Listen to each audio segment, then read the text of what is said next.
네, 오늘 이재명 정부 6개월 성과 보고 기자간담회에서 강훈식 대통령 비서실장이 특별감찰관을 꼭 임명하겠다고 강조를 했습니다. 또 우상호 정무수석은 여권에서 추진 중인 내란 전담 재판부에 대해서 위헌 소지를 최소화하는 범위 내에서 당정이 뜻을 모았다고 밝혔습니다. 오늘 조현삼 더불어민주당 법률위 부위원장, 김동원 전 국민의힘 대변인과 함께 전국 주요 이슈 분석해 보겠습니다. 두 분 어서 오십시오. 안녕하세요. 네, 안녕하십니까.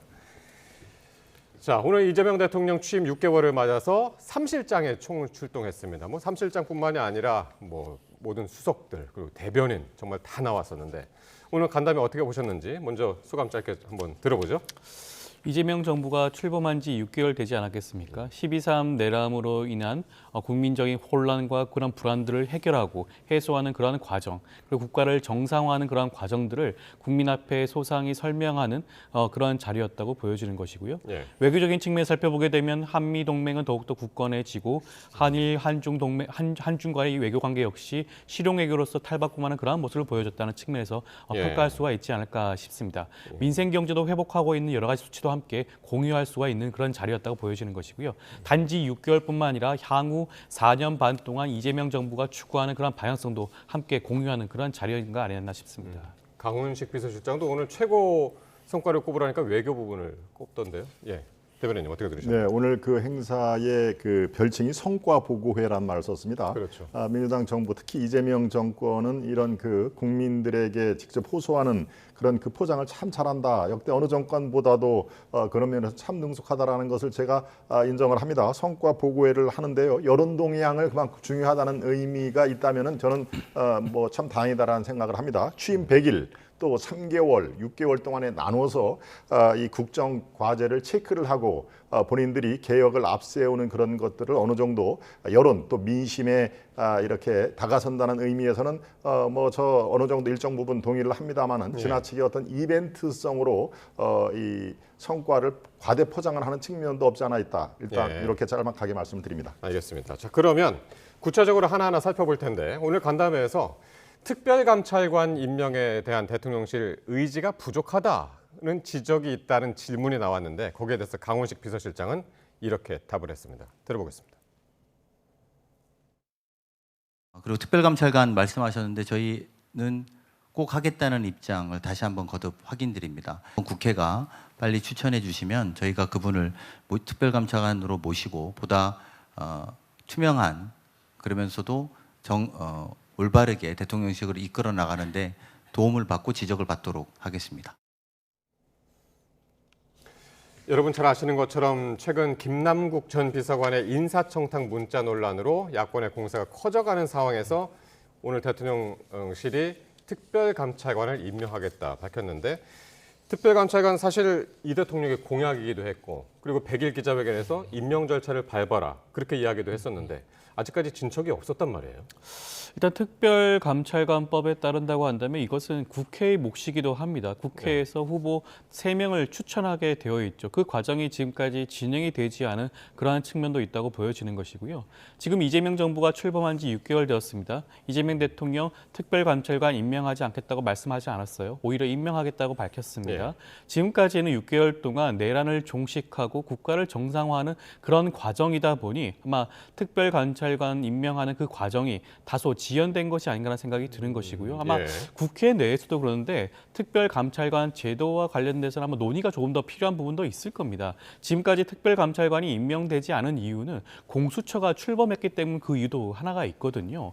공수처에서 특별감찰관이 할 수 있는 그 역할을 충분히 할 수 있음에도 불구하고 별도의 특별감찰관 제도를 유지해야 될 필요성이 있는 것인가에 대한 그런 논의도 국회 내에서 있었던 부분도 충분히 고려해야 될 부분이 아닌가라는 생각이 드는 것이고요. 그럼에도 불구하고 이재명 대통령은 본인의 공약사항이기도 한 특별감찰관 임명에 대해서는 그 뜻이 확고하다라는 말씀을 드리고 싶습니다. 그러니까 야권에서는 지금 뭐라고 얘기하냐면 김현지 부속실장이 두려워할 만한 인물로 특별감찰관을 둬야 된다. 그렇게 이야기를 하는데 지금 말씀하신 것처럼 일단 후보를 국회에서 추천을 해야 되는데 그 과정이 만만치 않을 것 같습니다. 만만치가 않나요? 아니 특검은 그렇게 속전속결로 전광석가처럼 임명을 했지 않습니까? 지금의 국회 구석 범여권에 합해서 190석이 넘습니다. 특검을 임명하는 것처럼 그렇게 이 속도를 가면은 왜 감찰관을 임명을 못 하나요? 그거는 뭐 사실 말이 안 됩니다. 그리고 고위공직자 범죄 수사처, 이른바 공수처가 있는데 이거하고 중복되지 않느냐, 그래서일 것이다. 천만의 말씀입니다.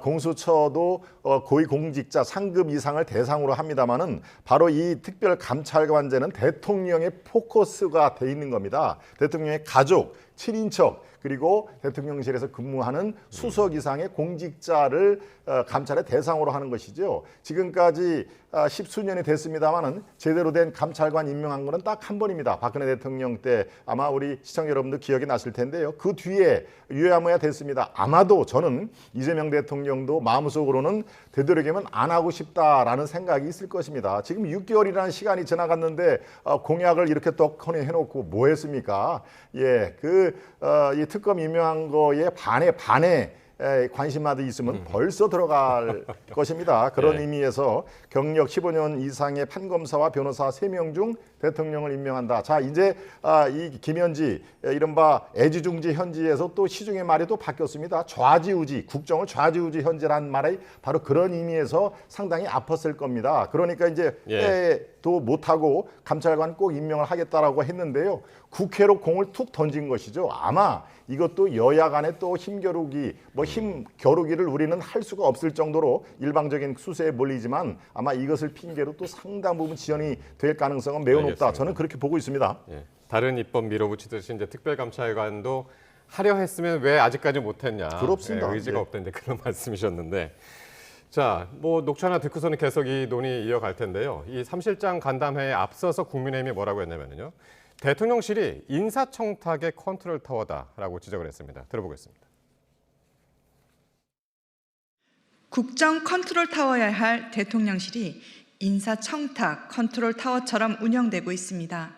김남국 전 비서관이 현지 누나에게 추천하겠다고 적시한 메시지는 국민 모두가 직접 확인했습니다. 이번 사안은 이재명 정권 핵심부의 인사농단, 부정청탁, 공직기관 붕괴가 결합된 중대한 국정문란 사건입니다. 네.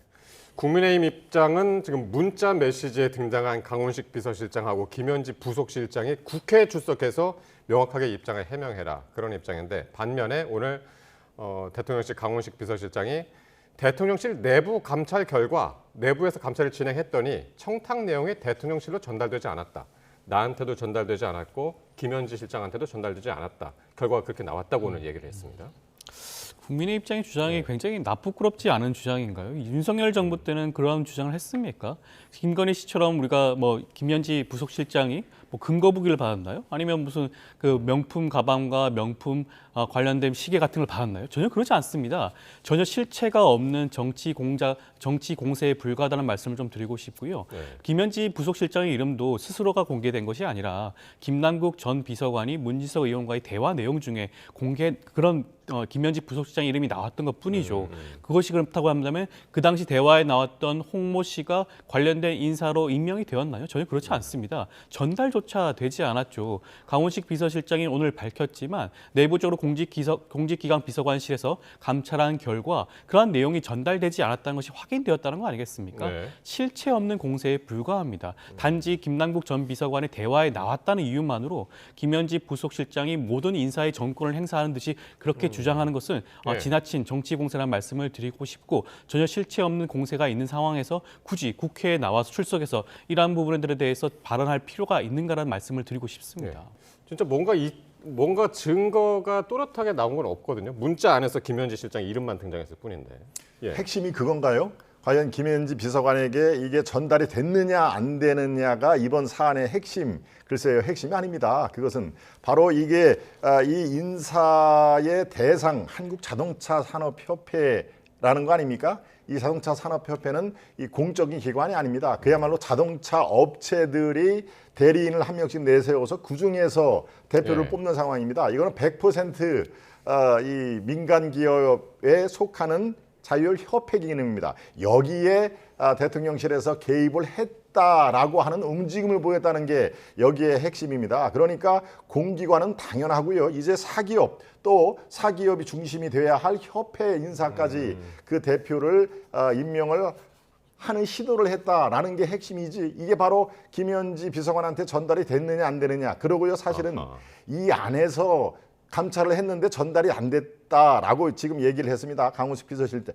대한민국 국민들에게 이 사실을 믿으라는 얘기입니까? 바로 이처럼 공과 사가 뒤섞인 헝클어진 인사 시스템에 관해서 복마전이 될지도 모르는 상황에서 이것을 제대로 파악을 하려면요. 당연히 여야가 있는 국회에서 이럴 때 필요하라고 국정조사가 있는 것입니다. 국정조사가 너무 시간이 걸린다면은 당연히 진상조사위원회를 구성을 해야죠. 그러기 위해서는 바로 김현지 비서관을 일단 직무정지를 시키고 이 정권이 잘하는 바로 포렌식을 해야 되는 거 아닙니까? 그래야 전달이 됐는지 안 됐는지를 정확히 알죠. 말로만 내부 감찰을 했더니 아무 문제가 없다. 믿어주세요. 글쎄요, 저를 포함해서 대한민국 국민이 믿을 사람은 아마 민주당 그 핵심 당원들 외에는 누가 있겠습니까? 라는 말씀드립니다. 오늘 기자간담회에서 정말 여러 가지 이슈들이 이제 등장을 했습니다. 기자들도 이제 많이 왔고 이제 오늘 부동산 문제도 언급이 있었는데 11호 대책이 수도권 가격 급등을 제어하기 위한 일종의 브레이크였다. 그리고 이제 공급 확대 등 정책이 준비돼 있다고 밝혔습니다. 그런데 이틀 전에 이재명 대통령이 뭐라고 했냐면요. 충남 타운홀 미팅이 있었는데 거기서 서울 집값의 문제의 어려움, 정확하게는 대책이 없다. 이렇게 얘기를 했는데 어떻습니까? 오늘 대통령실에서 한 얘기랑 비교해 보면. 이재명 대통령의 그런 발언에 대해서 살펴보게 되면 앞뒤 문맥을 좀 살펴봐야겠죠. 그 당시에는 지역 균형 발전의 필요성의 차원에서 그러한 발언을 한 겁니다. 이재명 대통령은 대선 후보 시절부터 지역 균형 발전에 대해서 그런 소신을 뚜렷이 밝혔죠. 지역이 살아나야지 우리나라가 대한민국의 그런 경제가 살아날 수 있다. 미래가 밝다라는 그런 입장을 분명히 밝혀온 바가 있습니다. 그 측면에서 그런 말씀을 하신 것으로 보여지는 것이고요. 오히려 그러면 서울 집값을 잡기가 쉽다라고 하는 것은 오히려 옳은 것인가요? 오히려 그것은 무책임한 발언일 뿐입니다. 현실적으로 봤을 때 집값을 잡는다라는 것은 얼마나 어려운 겁니까? 그 어느 정부도 쉽게 해결하지 못한 그런 구조적인 문제가 있는 것이에요. 그런 현실적인 문제를 인식한 상태에서 나온 발언이라고 할 수가 있는 것이고요. 지난번 3번의 부동산 대책을 통해서 투기 심리를 잡지 않았습니까?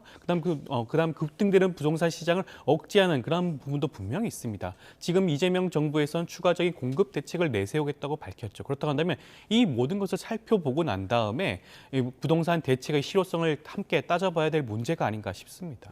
그러니까 오늘 대통령실에서는 공급 확대 등의 정책이 준비돼 있다. 분명히 잡을 수 있다라는 이야기였고 이 대통령은 그냥 워딩만 딱 잘라놓고 보면 대책이 없다라고 이야기를 해서 거기에 이제 좀 그 입장에 불균형이 있는 것 아니냐 그랬는데 지역균형 발전을 설명하는 과정에서 있었던 언급이었다라고 이제 이야기를 하신 거고. 아니 이 정도면은 당연히 실언 아닙니까? 이게 어떻게 지역균형 발전하고 연결이 되는지 제가 과문한 탓인지 연결이 안 됩니다. 자 보십시오. 지역균형 발전은 뭡니까? 서울과 경기도를 중심으로 한 수도권의 과밀화가 있고 경제의 70%가 집중이 되니 다른 지역을 균형 있게 발전을 해야 됩니다라는 게 그거 아닙니까? 자 지역균형 발전을 강조를 하다 보니까 수도권의 집과 잡을 대책이 없다라고 얘기를 하는 게 도대체 어떻게 논리적으로 연결이 됩니까? 이거는 비단 논리학이 아니더라도요. 이거는 당연한 실언이죠. 이렇게 실언을 하니까 이제 참모들이 이제 큰일 났습니다. 자, 그것은 뭐 이렇고 지역균형 발전으로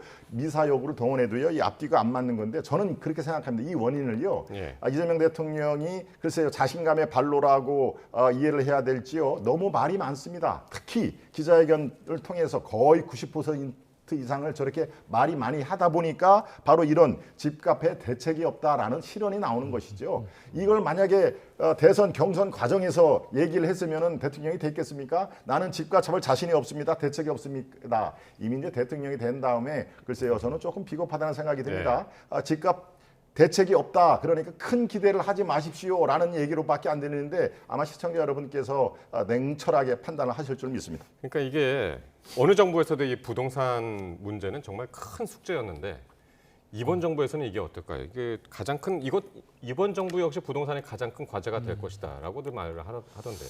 저는 이재명 대통령의 발언과 지역균형 발전이 왜 연결이 되지 않는다고 말씀하신 좀 이해가 납득이 되지 않고요. 지역균형 발전이 이루어지고 지역에 많은 그런 공공기관이 이전한다든가 여러 가지 네. 그런 긍정적인 효과가 있다고 한다면 수도권의 집값은 충분히 잡을 수 있는 그런 상황 아니겠습니까? 수도권의 인구가 지역으로 이전을 해야지만이 그런 부분도 함께 연결될 수가 있다고 할 수가 있겠죠. 그러한 측면에서 말씀을 하신 것으로 보여지는 것이고요. 이재명 대통령 대선 당시부터 지역균형 발전에 대한 소신을 밝혀왔고 그러한 측면에서 이번에 세 가지의 부동산 대책과 추가적으로 있을 공급 대책도 함께 연결지어 생각해야 될 부분이 있지 않나 싶습니다. 예. 한마디만 예, 짧게요. 예. 지역균형 발전을 거슬러 올라갈 필요도 없습니다. 이거의 선구자가 누굽니까? 노무현 대통령 아닙니까? 노무현 대통령, 그 뒤에 문재인 대통령 정말 귀가 따갑도록 지역균형 발전의 중요성을 역설을 했는데요.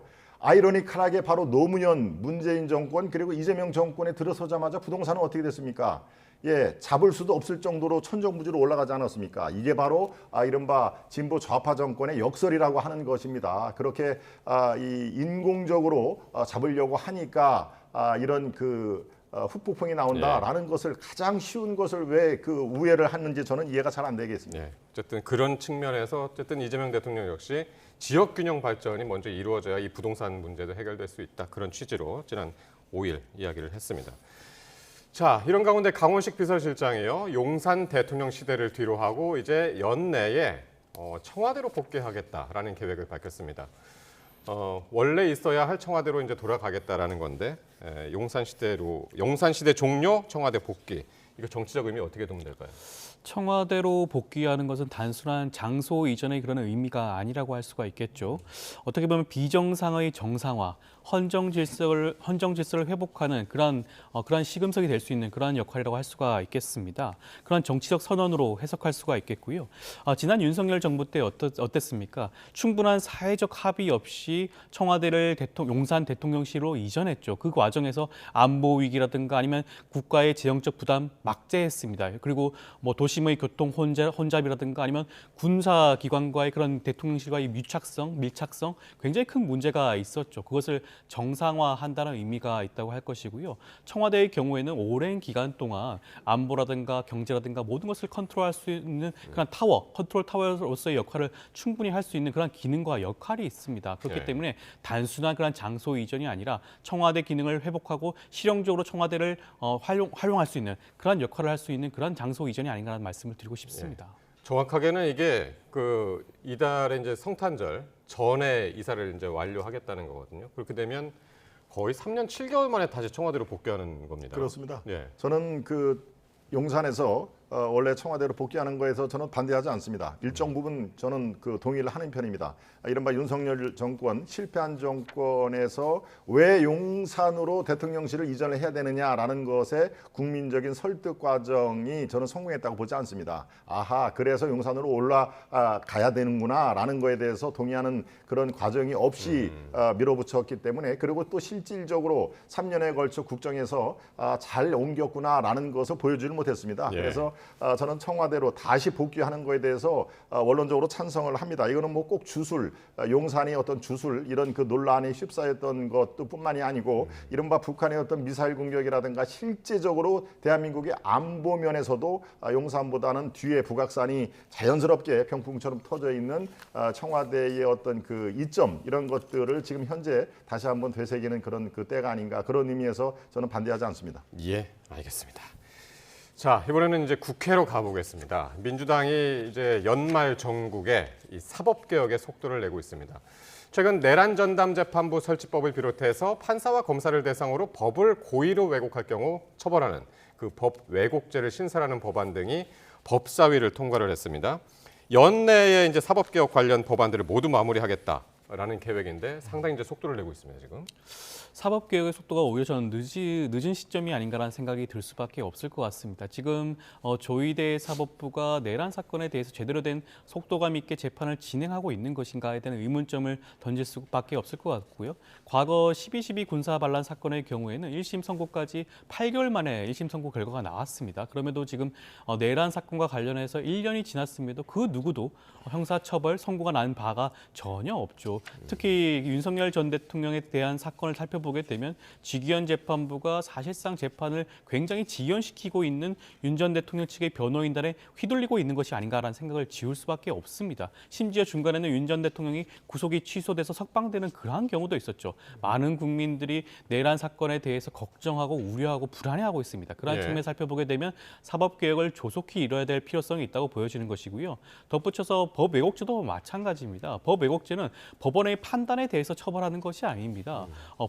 법원의 경우에 권력을 남용하는 그러한 경우에 대해서 예외적으로 처벌하겠다라는 그러한 규정이고요. 이러한 규정에 대해서 이미 대륙법계인 독일의 경우에도 관련된 법령이 시행이 되고 있고요. 최근에도 유사한 사례에 있어서 처벌받은 사례가 있을 정도입니다. 예. 그렇기 때문에 충분히 이러한 사법개혁에 대해서 속도감 있게 처리할 필요성이 있지 않을까 싶습니다. 예. 근데 이게 야당에서 반대할 뿐만이 아니라 지금 사법부 자체에서도 지금 반발을 하고 있습니다. 그래서 며칠 전에 이제 법원장들이 모여서 이제 회의를 했었고 내일은 전국 법관 대표 회의가 또 이제 진행이 될 텐데 위헌성을 계속 지적을 하고 있단 말이에요. 그렇습니다. 예. 글쎄요, 이거는 정말 이 정당에 소속돼 있는 시각이 아니고 국민들 입장에서도 위헌 문제 이것은 걱정하는 분들이 정말 많습니다. 제가 맡고 있는 지역구에서도 이런 현상이 너무 뚜렷한데요. 왜 이렇게 위헌성 문제, 아니 위헌성 문제의 가장 재판을 공정하게 받을 수 있는 핵심이 그거 아닙니까?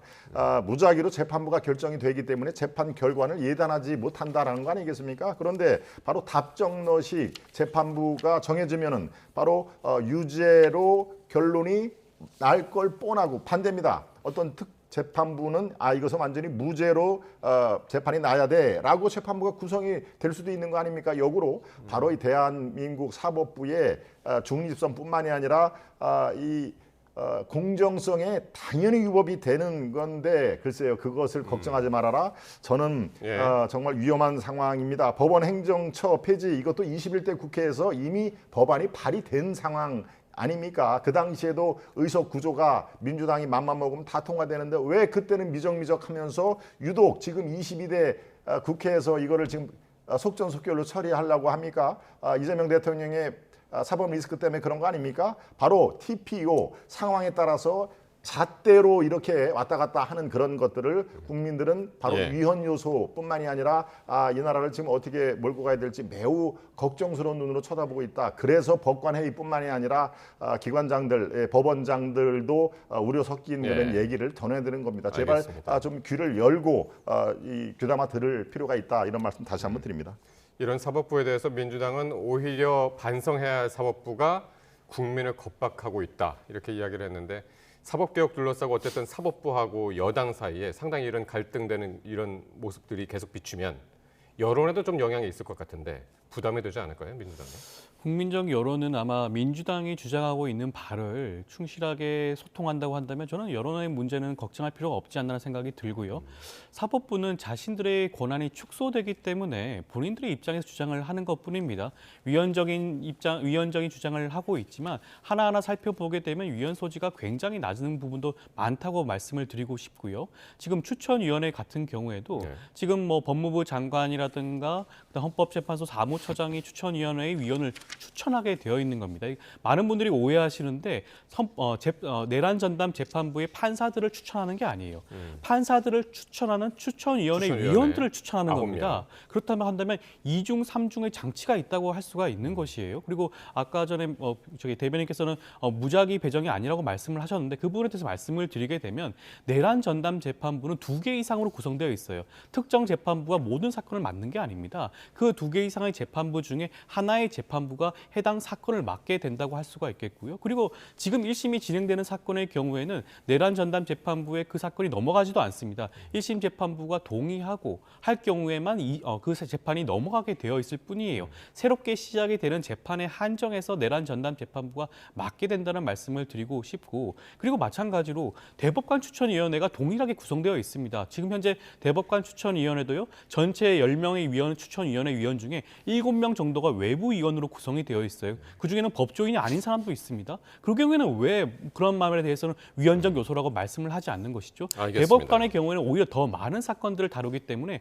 오히려 그런 연장선에서 따져보게 된다면 위헌적 요소가 더욱 많다고 주장을 해야 되지 않나 싶습니다. 알겠습니다. 그래서 자, 요 얘기를 녹취 하나를 듣고 오겠는데 그러니까 같은 이야기입니다. 지금 계속 이제 위헌성과 관련된 부분을 이야기했고 오늘도 질문이 그렇게 들어갔고요. 대통령실 우상호 정무수석이 여기에 대해서 내란 전담 재판부와 관련해서 답변을 했는데 한번 들어보겠습니다. 당과 대통령실에서 공감대를 형성했던 내용은 내란 전담 재판부를 추진하는 데 원칙적으로 생각을 같이 한다. 다만 위헌 소지가 최소화될 수 있는 범위 내에서 추진한다는 정도의 공감대는 형성돼 있었다. 이렇게 보고요. 그러니까 위헌 여부가 없다라고 한 게 아니라 위헌성에 대한 여러 가지 이야기들이 나오고 있어서 그걸 최소화하는데 여당하고 대통령실이 공감대가 이루어져 있다. 지금 그런 이야기거든요. 그렇습니다. 우상호 수석 얘기가 굉장히 저는 중요한 포인트가 있다고 생각하는데요. 지금 앵커께서 말씀하신 대로 위헌 소지라는 지적이 나오지 않도록 하겠다라고 해야 됨에도 불구하고 그런 얘기를 안 합니다. 즉 위헌 소지를 최소화할 수 있는데 공감대가 형성이 되어 있다. 자, 이게 무슨 얘기입니까? 아무리 생각을 해도 위헌적인 소지가 있다는 자백 아니겠습니까? 당연합니다. 지금 헌법에 그렇게 되어 있습니다. 사법권은 어디에 있다? 법원에 있다라는 게 헌법, 제가 지금 조항은 생각이 안 납니다만은 헌법에 나와 있습니다. 그런데 처음에 내란 특별재판부에서 특별이란 말이 너무 위험하다. 그리고 이건 100% 위헌이다라고 하니까 살짝 바꿨습니다. 전담 얘기를 합니다. 지금 좀 전에 말씀하셨죠. 추천위회가 있는데 대법관 추천위원들은 왜 시비를 안 걸고 이것만 시비를 겁니까? 대법관 추천위원회는요. 정권에 관계없이 항상 대법관 추천회의가 구성이 되는 거 아닙니까? 그런데 내란 재판부의 추천위원회는 바로 지금 상황이 중요하다는 얘기입니다. 이재명 정권에서 왜 이것을 만들고 목적은 뭔지 그 안에 들어가는 추천위원들 뿐만이 아니라 재판으로 선정된 사람이 너무나 잘 알기 때문에 이것은 답정너일 수밖에 없다는 얘기죠. 그러니까 대법원 추천위원회와 내란전담 재판부 추천위원회는 이거 성격과 기능이 완전히 다르다 하는 의미에서 바로 지금 우 수석이 얘기하는 위헌 소지가 최소화될 수 있다. 이건 위헌 소지가 있다는 자백으로 드릴 수밖에 없다 이런 말씀 드립니다. 네, 이 시점에서 궁금한 게 뭐냐면 그러니까 우상호 수석이 위헌 소지를 최소화하는데 여당하고 공감대를 형성했다라고 했잖아요. 그러면 근데 지금 법안이 내란 전담 재판부 설치 법안이 법사위를 통과한 상황이란 말이죠. 이거 수정할 수도 있다는 얘기입니까? 본회의 단계에서 충분히 그 내용을 수정할 여지도 있겠죠. 아마 당정 간의 그러한 내용들이 충분히 소통이 되고 있는 것으로 보여지고요. 일부 규정에 대해서는 아마 헌위헌성에 대한 그런 우려가 일부 있다 보니 이 부분을 좀 완화시키는 방향으로 가지 않겠나라는 그런 추정도 할 수가 있을 것 같습니다. 예를 들면 지금 계속해서 여러 가지 얘기가 나오고 있지만 추천위원회를 구성하는 그런 법무부 장관이라든가 헌법재판소 사무처장이라든가 그런 추천위원들 있지 않겠습니까? 그런 위원들의 구성을 다소 완화시키는 방향으로 진행이 될 여지도 있겠죠. 다수의 판사들이 참여할 수 있는 그러한 길을 여는 방향으로 진행이 될 수도 있겠습니다. 이번 아마 민주당 의원총회를 통해서 그러한 것들에 대한 충분한 논의와 수기가 이루어진 다음에 일부 수정되는 그런 안도 통과될 여지가 있지 않을까 싶긴 합니다. 예. 그러니까 이거를 국민의힘에서 지금 할 수 있는 건 필리버스터란 말이에요. 그렇다고 이걸 입법을 완전히 저지하지 못하지만 어쨌든 필리버스터라는 걸 통해서 여론전을 하겠다는 거잖아요. 그렇습니다. 입법을 저지할 수 있는 지금 그 힘도 없을 뿐더러 구조적으로 그렇게 돼 있지가 않죠. 그렇지만 지금 말씀하신 필리버스터가 이게 어느 정도 해결책이 되느냐 아니다 하는 것은 이미 지금까지 사례가 충분히 돼 있습니다.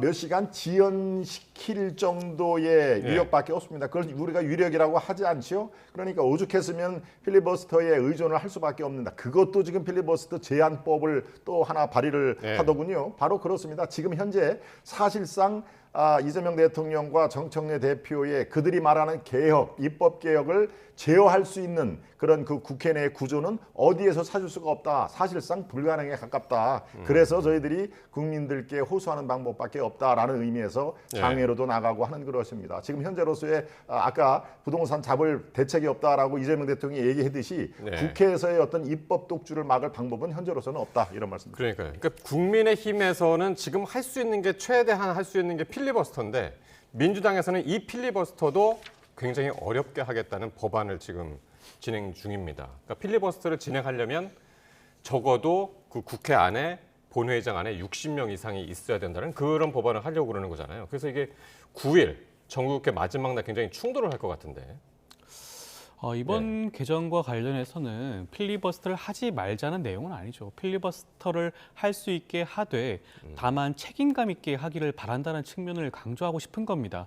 지난번 국민의힘에서 얼마나 많은 필리버스터 진행했습니까? 그 당시 국회 내에 앉아있던 국회의원들 몇 명 있었는지 사실상 세어볼 수 있을 정도였어요. 국민의힘 의원들보다 민주당 의원들이 국회 내에 더 많은 숫자를 차지하기도 했을 정도입니다. 네. 그것이 과연 국민의힘이 진정으로 진심으로 필리버스터를 하고자 하는 그런 의지가 있는 것을 보여주는 것인가요? 숫자가 지금 5분의 1입니다. 60명이에요. 지금 국민의힘 의원들 100명이 훌쩍 넘죠. 네. 충분히 60명 의석수 채울 수가 있습니다. 그리고 현재 국회법에 따른다고 하더라도 본회의를 개최하기 위해서는 재석 의원의 5분의 1 이상이 국회 내외에 있어야지만 본회의가 개의되게 되어 있습니다. 그러한 여러 가지 규정들을 참고해서 5분의 1이라는 숫자를 정한 것뿐이고요. 국민의 입장에서는 충분히 그 숫자 채울 수 있기 때문에 예. 필리버스터를 방지하는 법이라는 것은 사실상 앞뒤가 맞지 않는 말이 아닌가 싶습니다. 부위원장님, 근데 이게 지금 국민의힘에서만 반대하는 게 아니라 조국 혁신당에서도 이걸 반대하거든요.